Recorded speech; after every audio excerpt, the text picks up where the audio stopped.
It separates us from the beasts, from the heathens. It separates us from every living life form. It's not our capacity to think, our capacity to reason, our capacity to appreciate stuff. It's empathy. That's next on this episode of the Gratitude Journal podcast. This is the Gratitude Journal podcast. Yep, we're already playing ball. I'm referring to baseball for those of you who are maybe not inclined to listen to the greatest game on earth or watch the greatest game on earth. It's baseball time, and that's a good thing, except if you're on the verge of renaming your team like we are. Hey, it's Matthew here. Deep inside the comfy confines of the basement lair, where I am snuggled under with multiple hoodies and sometimes a little ceramic heater, which I probably shouldn't have in an enclosed space, but I do because, the weather gods just can't decide what they want to do. I mean, last week we had temperatures near 70. Donna and I was wearing shorts. Donna wasn't wearing shorts. But we were taking tarps off of the back deck and taking tarps off the front porch and lining things up and taking plants out. And really in a matter of less than 48 hours, we were all taking the plants back in again because the forecast was calling for frost. And yesterday it was a whiteout, opening day for our team in Detroit. And the first or second into the third inning, as I was wandering upstairs, every once in a while to catch a pitch or two between projects, you couldn't even see the field. I mean, that's how bad it was. And really, April in our part of the world is just like that. And I think I referenced it before, that you never know what you're going to get when you get into April, because it's just a very, very wacky time weather-wise.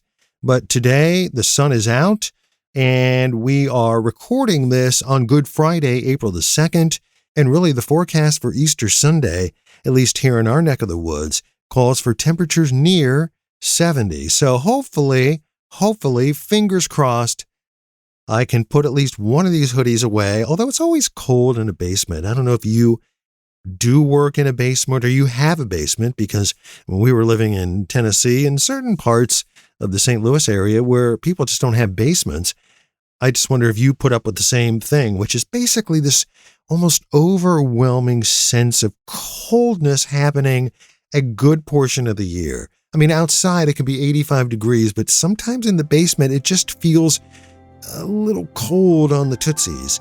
And I have to put that little ceramic heater on to kind of get me over the hump.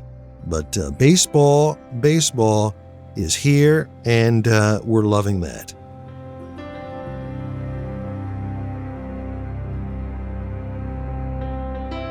I've been jostling back and forth between books lately. This is not something that I normally do.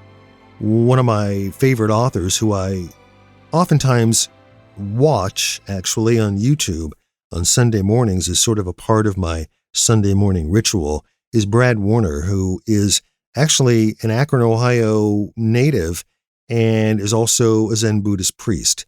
And he often talks about the fact that he jostles between books on a fairly regular basis. This is something that I never usually do and really have not done, because I've found it really too hard to concentrate on multiple things, but I find myself doing it lately. And one of the quotes that I've come across in one of the books that I've been reading is a quote from Plato. "Be kind, for everyone you meet is fighting a hard battle." Be kind, for everyone you meet is fighting a hard battle. And that quote resonated with me mainly because we're approaching a holiday weekend, a get-together weekend. Now, we may not be getting together with family like we normally would on Easter, but it oftentimes reminds me of how grateful I have been for the times that I've been able to spend with my family throughout the years. And while some of those get-togethers haven't always been 100% perfect, as is the case with most families, I do think about that generally at the time of holidays. I usually have felt it in the past over Christmas. I remember as a kid riding around with my parents to and fro during the holiday season, and it would be near the holidays, and of course I would be very excited as a child because we had great Christmases when I was a child growing up. And even though my father was really just a school teacher and my mother was a homemaker who took care of everything domestically, and they did not have a lot of money. We grew up, I don't want to say we grew up poor, but we grew up not having a lot of things that other people had. We had the things we needed. And I don't know how they ever did it, but my parents always gave us extraordinary Christmases. And I remember riding around with my father to various things, whether it was the store or it was over to a basketball game. He was a ticket taker for the high school where he taught, and he would take us over to basketball games and football games. But during the holidays, of course, the Christmas holidays, it would be basketball, and we would get in and watch the games for free. And while we would stop at stores on the way there or on the way home, I would see people who were hovering around the store, sitting outside of the store. I could tell they were poor. Like there was something not right about them. And I would think to myself, in a couple of days, Santa's probably going to bring me all of these presents. And that person doesn't look like they're going to get a lot of presents. Like, what was the Christmas situation like for that person? And these thoughts would float through my mind, and then they would go away because I didn't really know how to feel empathetic towards anybody. It ran through my mind. I thought about it briefly, but really all I concluded was that I was going to have probably yet another amazing Christmas. Here are the 4 or 5 things I wanted. Gosh, I hope I get all of those things. And I sort of went on my merry way. But back in the early 90s, I had secured a position at a radio station in Washington, D.C. And while I was in Washington, D.C., it happened to be around the holidays. And this was the first time that I had taken a job outside of my home area. I'd never been outside of northeastern Ohio working for anybody or living. And it just so happened that it coincided with the holidays. And so normally I would have some vacation time at this job, and we would jump in the car and we would head back for the holidays because I had never been away from my family during the holidays.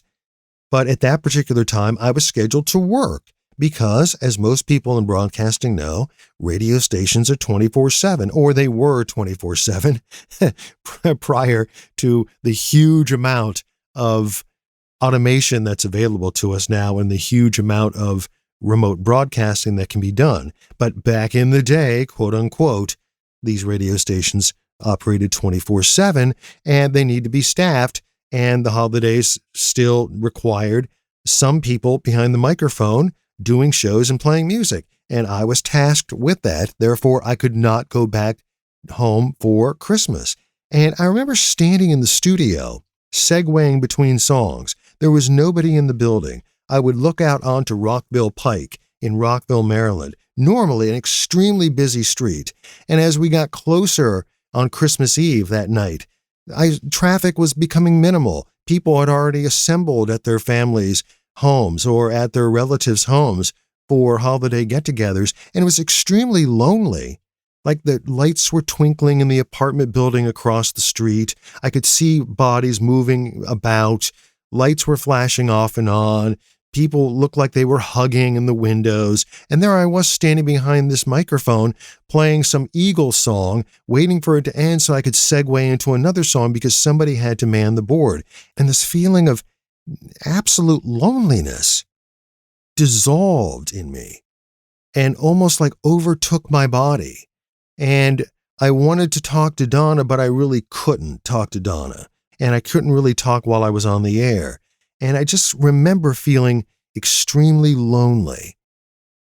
All of a sudden, I felt a little bit about what that person who was hovering outside of the convenience store must have felt when he watched all these people wandering in the store picking up stuff to celebrate the holidays. And I thought, maybe he didn't have anybody to celebrate the holidays with. He didn't have a family with which to celebrate. And on that Christmas Eve night, as the flurries were falling, and as the Christmas lights were twinkling next door in the buildings, and the traffic was to a minimum, and I knew that I would not be celebrating Christmas Eve with my family, I understood a little bit about what I should have felt that night at the convenience store.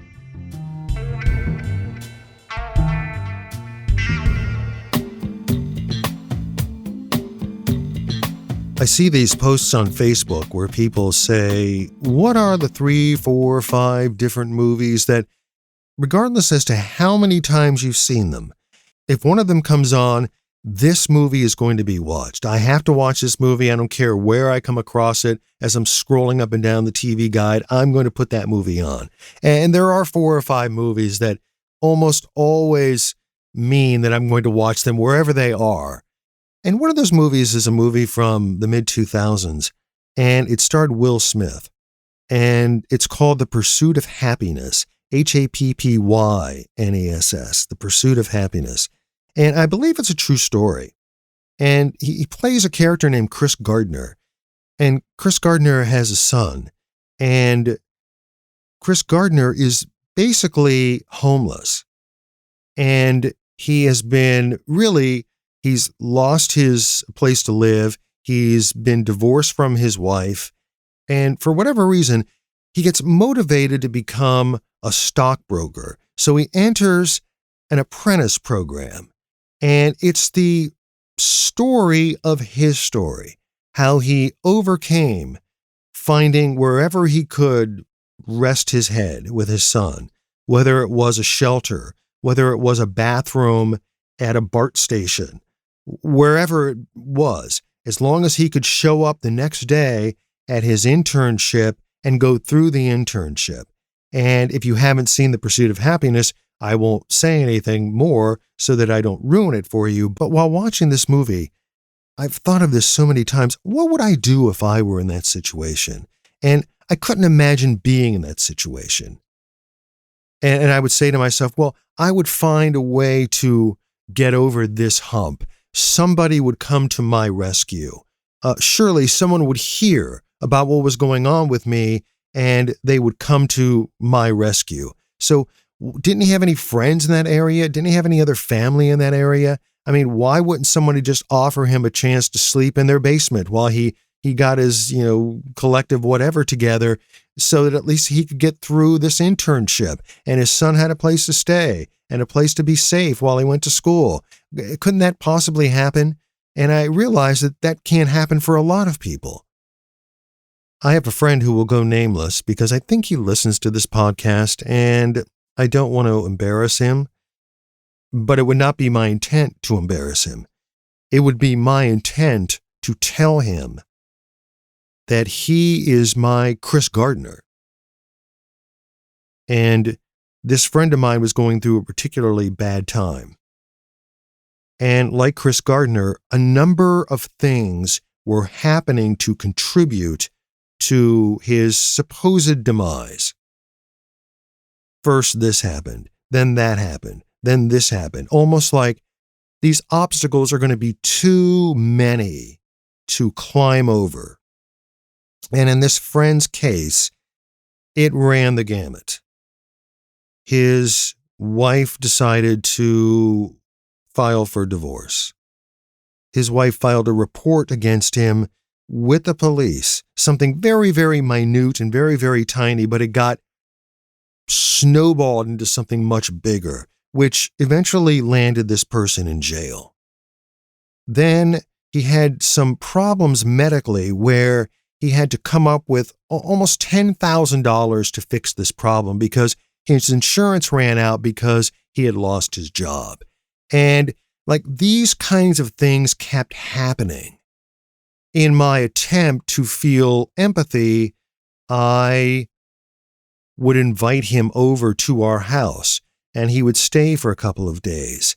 And then he would get in his car that was on the verge of breaking down, and he would drive away back to his scenario, his situation, sometimes living in other friends' basements, sometimes staying in his car. And my thinking was I was being this empathetic person. I was being a sympathetic person. And yet I really wasn't understanding where he was in his scenario. And finally, one time, going back home and getting together with him, and he finally opened up about the fact that his situation didn't require a Band-Aid. His situation didn't require a temporary fix, like a vacation from what he was going through. It wasn't enough, because the nights that he was laying in his car, sleeping in his car, thinking about killing himself, my 2-night Band-Aid of offering him dinner and sitting in a comfy chair in my living room watching television wasn't really what he needed. What he needed was somebody to talk to. What he needed was actionable things that he could do to try to pull himself out of his situation before he decided to leave this existence. And I didn't see that. I wasn't aware of that. And maybe I was aware of it, but I didn't acknowledge it because I was so consumed by all of the things that I was going through. And so my capacity to empathize with his situation, even though I was trying to, in the words of Plato, to be kind, knowing that he was fighting a battle, it wasn't enough. It was a miracle, really, to watch him do his Chris Gardner act and overcome this over a long period of time. And to this day, when we get together and we talk about whatever it is we talk about in our own personal worlds, he'll say to me, you're so good in your dealing with Donna and her situation, and, I'm really proud of you.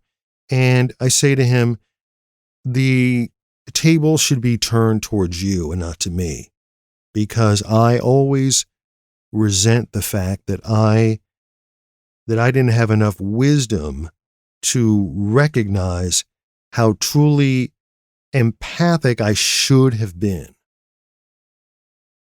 to help lift you out of your situation. And it's a miracle that something worse didn't happen during that time period. And for that, I'm very grateful.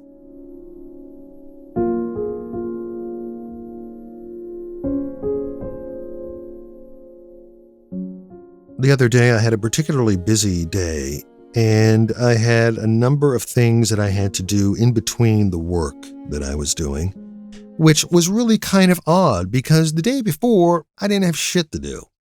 And I just had a kind of a, waiting on people to return things. I couldn't get this done, waiting on this to come back. That didn't happen. I couldn't finish that little project. And it was like, okay, well, you know what?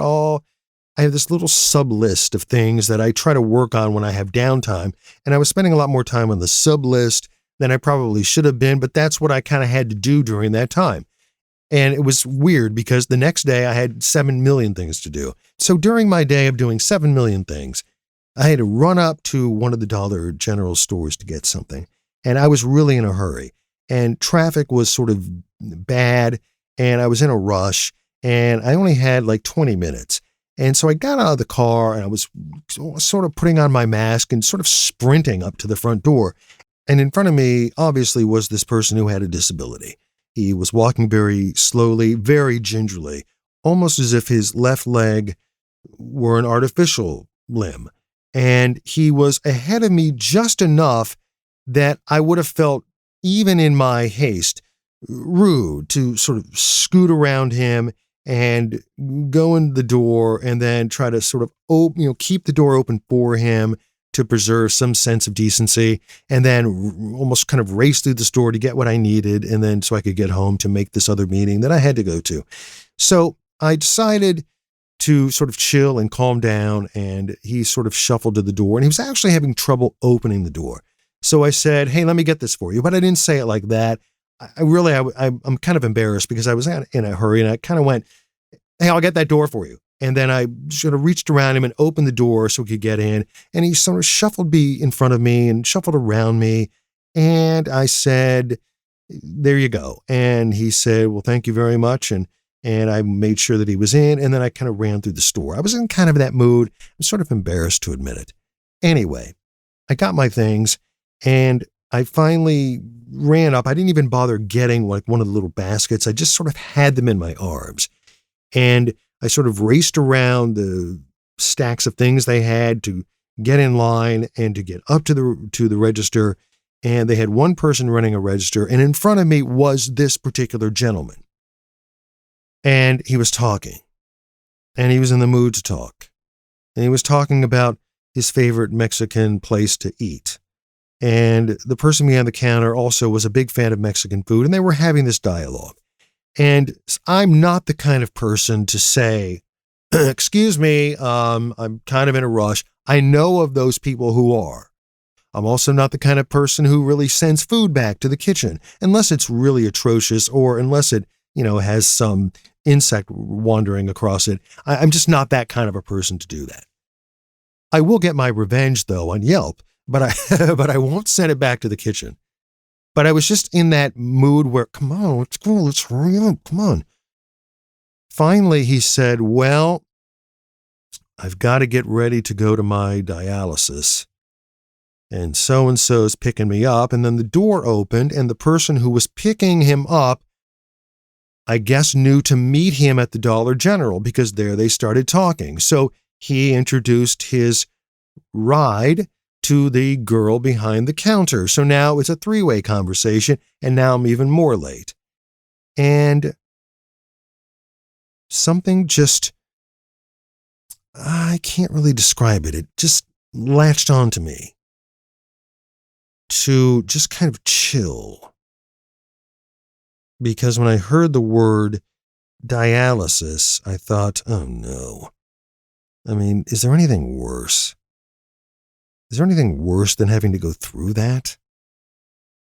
I don't even want to know all of the details involving it, because it just sounds so horrendous.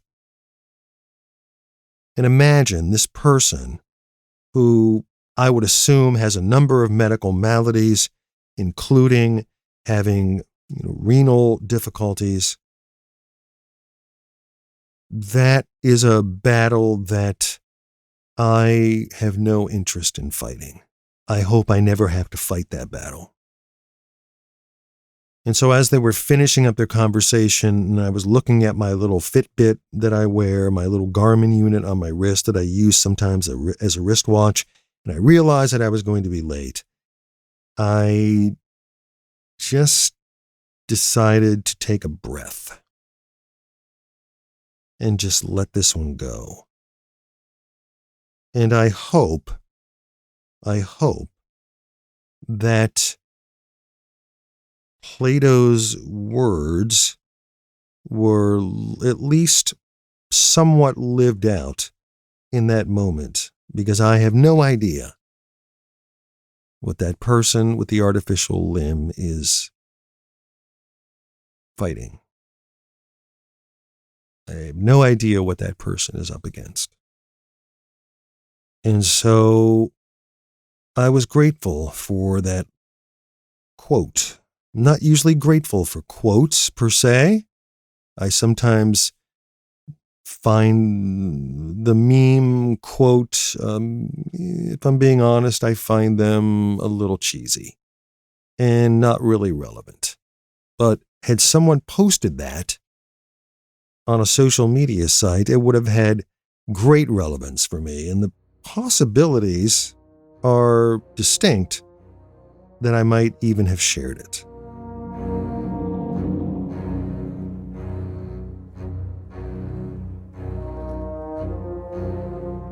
So, empathy can be tough. It's been tough for me really throughout my life. And the act of trying to envision myself in someone else's shoes, or to try to have a more full understanding of where they are in their life, has been challenging. And I'm the one who is the obstacle. I'm the one who stands in the way. And I need to be better at this. I know it's not true and that it can't happen, but it would be nice when we journey 83 miles one way next Thursday to get COVID shot number 2, that somewhere in that shot it could increase my my levels of empathy. I'm almost, of course, positive that's not going to happen, but it's a nice thought anyway. And shot number 2 is less than a week away. So then the 2-week waiting period, and so that's good. I can be chalked up as a statistic. And of course, I'm hoping that you get your shot. I know it doesn't matter whether it sounds political. I don't care. I think everybody should get a shot, regardless of who they voted for. They should be getting the vaccine so that we can start to get into this herd immunity that everybody loves to talk about so much. And we can move on with our lives and hopefully put the masks behind glass and wave them bye-bye. Wouldn't that be nice? So here's hoping that you are safe, and here's hoping that you are staying warm if you're in one of those finicky areas of the U.S. where I am. And if you're like one of my downloaders, listeners, who is in Australia, you're just coming off your summer, mate. You lucky Aussie, you. And you don't have to worry about this kind of stuff, at least not today. So regardless of where you're at meteorologically, I thank you, as always, for downloading and listening to another episode of the Gratitude Journal podcast.